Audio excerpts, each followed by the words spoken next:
नमस्कार। आकाशवाणी देहरादून से प्रस्तुत हैं प्रादेशिक समाचार।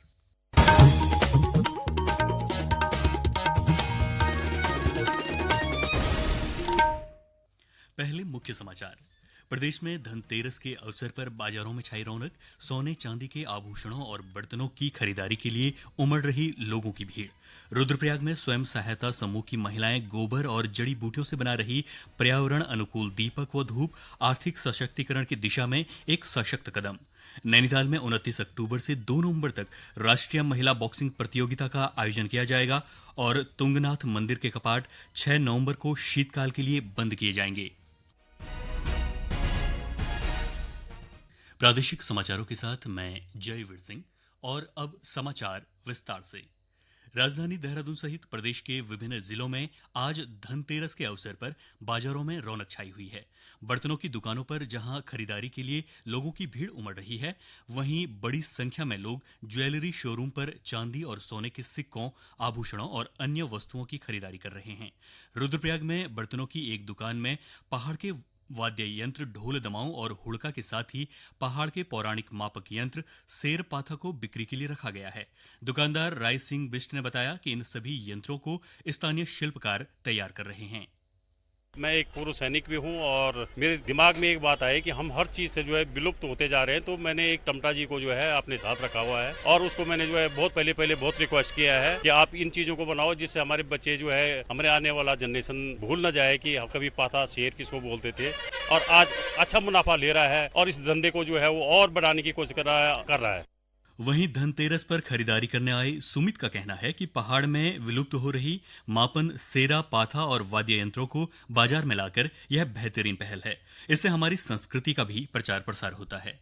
का त्योहार पूरे भारत में बहुत आवश्यक माना जाता है और बहुत ही सुंदर माना जाता है। और आज हम यहाँ पर रायसिंह बिष्ट जी की दुकान पे आए हैं, तो इन्होंने यहाँ पर जैसे गढ़वाली सामग्री, जैसे वाद्य यंत्र हैं, आपका ढोलक है, ये आपका हुड़का है, इस चीज की सामग्री इन्होंने यहाँ पर रखी है और बहुत अच्छे मात्रा में लोग इसको ले भी रहे हैं। कि इन्होंने यहाँ पर ढोल डमो भी रखे हैं और ढोल डमो भी ये जैसे पाथा, जैसे हमारी जो संस्कृति है वो विलुप्त होती जा रही है, इन्होंने उसको जागरूक के लिए यहाँ पर पाथा वगैरह भी रखा हुआ है और ढोलक और हुड़का इन्होंने यहाँ पर रखा हुआ है और हम इसको ले रहे हैं। अभी प्रदेश में दीपावली का पर्व नजदीक आते ही चारों ओर उल्लास का वातावरण है।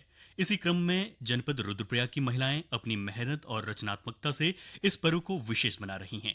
जखोली ब्लॉक में जय रुद्रनाथ स्वायत्त सहकारिता समिति जवाड़ी से जुड़ी महिला हिमाद्री महिला स्वयं सहायता समूह की महिलाएं बद्री गाय के गोबर से आकर्षक दीपक एवं जड़ी बूटियों से बनी धूप का निर्माण कर रही हैं। एक रिपोर्ट। रुद्रनाथ स्वायत्त सहकारिता समिति जवाड़ी से जुड़ी हिमाद्री महिला स्वयं सहायता समूह की महिलाओं द्वारा निर्मित गोबर के दिए न केवल पर्यावरण संरक्षण का उदाहरण हैं, बल्कि स्थानीय संसाधनों के उपयोग से आर्थिक सशक्तिकरण की दिशा में एक सशक्त कदम भी है। इस पहल से महिलाओं में आत्मविश्वास और स्वावलंबन की भावना का विस्तार हो रहा है। समूह के अध्यक्ष गुड्डी देवी ने बताया कि उन्होंने अब तक 3000 से अधिक पर्यावरण हितैषी दीपक तैयार किए हैं, जिनकी बाजार में अच्छी मांग देखी जा रही है। उन्होंने यह भी बताया कि हाल ही में मुनकी रेती में संपन्न हुए सरस आजीविका मेले में उन्होंने 500 से अधिक दीपकों की बिक्री की है। रुद्रप्रयाग के मुख्य विकास अधिकारी राजेंद्र सिंह रावत ने समूह की इस पहल की सराहना करते हुए कहा कि स्वयं सहायता समूह की महिलाओं द्वारा निर्मित स्वदेशी दीपक आत्मनिर्भर भारत और महिला सशक्तिकरण का उत्कृष्ट उदाहरण है। उन्होंने कहा कि इस प्रकार के नवाचार न केवल आर्थिक मजबूती प्रदान करते हैं, बल्कि स्थानीय स्तर पर रोजगार सृजन को भी प्रोत्साहित करते हैं। उन्होंने कहा कि प्रशासन द्वारा ऐसे प्रयासों को आगे भी पूरा सहयोग दिया जाएगा। आकाशवाणी देहरादून के लिए समाचार कक्ष से रविंद्र सिंह।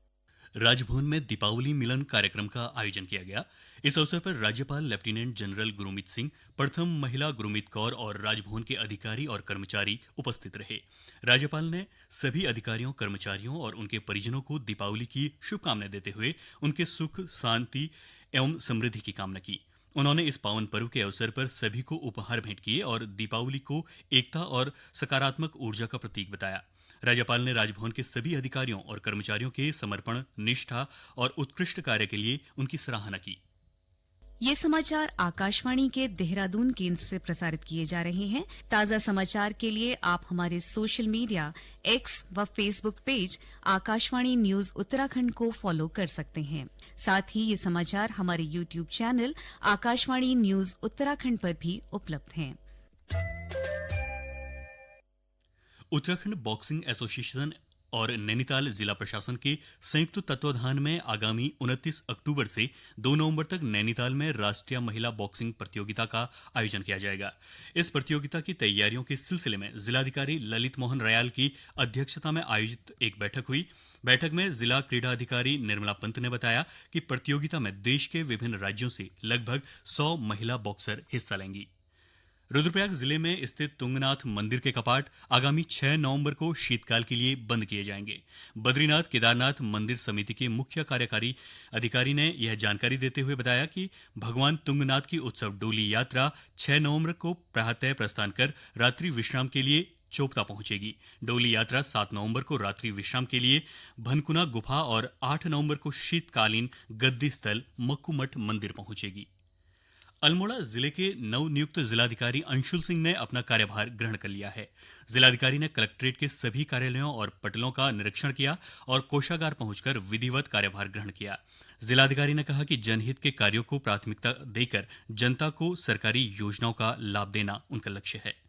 अल्मोड़ा में काफ़ी बार माननीय मुख्यमंत्री द्वारा भी इस चीज़ को बताया गया है। हमारी प्राथमिकता यहाँ स्वास्थ्य, शिक्षा, रोजगार बढ़ाना और पानी की जो समस्या है अल्मोड़ा की, जो आप देख रहे हैं काफ़ी पुराने समय से चली आ रही है, उसमें काफ़ी प्रोग्रेस हमने करा है जीजेएम में। उसको कैसे हम और फास्ट फॉरवर्ड कर सकते हैं ये, साथ ही साथ बच्चों के लिए हम और कैसे बेटर व्यवस्था बना सकते हैं खेल की। खासकर शहर में तो अच्छी बनी गई है, लेकिन ब्लॉक्स में और कैसे हम कर पाएंगे, तो ये हमारा मेन एम रहेगा, जो मेरा कार्यकाल रहेगा। उसके साथ साथ जो हमारे आर्मी के जो लोग हैं, पर्सनल हैं, जब हमारा अग्निवीर के बाद जो आएंगे उनको कैसे हम स्किलिंग करा के उनको रोजगार में हम ला सके, इस पे भी जोर दिया जाए।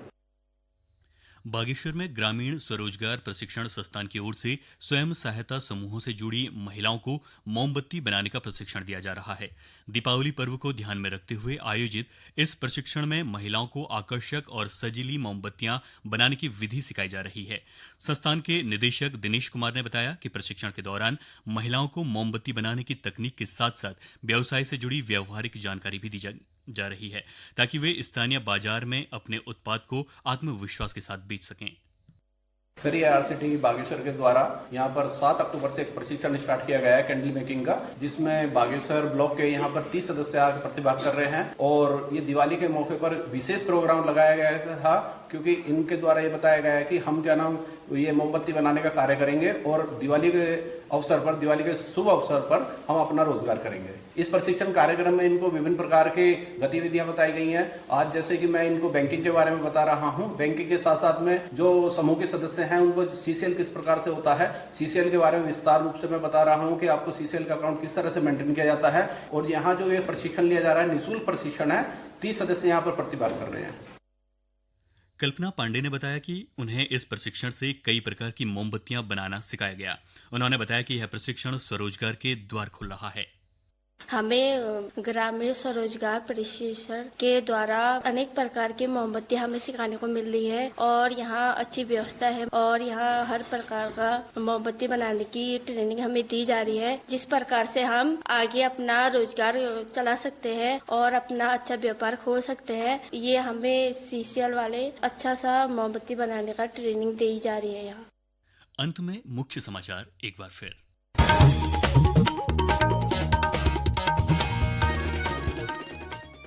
प्रदेश में धनतेरस के अवसर पर बाजारों में छाई रौनक। सोने चांदी के आभूषणों और बर्तनों की खरीदारी के लिए उमड़ रही लोगों की भीड़। रुद्रप्रयाग में स्वयं सहायता समूह की महिलाएं गोबर और जड़ी बूटियों से बना रही पर्यावरण अनुकूल दीपक व धूप, आर्थिक सशक्तिकरण की दिशा में एक सशक्त कदम। नैनीताल में 29 अक्टूबर से 2 नवंबर तक राष्ट्रीय महिला बॉक्सिंग प्रतियोगिता का आयोजन किया जाएगा और तुंगनाथ मंदिर के कपाट 6 नवंबर को शीतकाल के लिए बंद किए जाएंगे। इसके साथ ही प्रादेशिक समाचार का ये अंक समाप्त हुआ। अगला समाचार बुलेटिन शाम 6:30 बजे प्रसारित किया जाएगा। नमस्कार।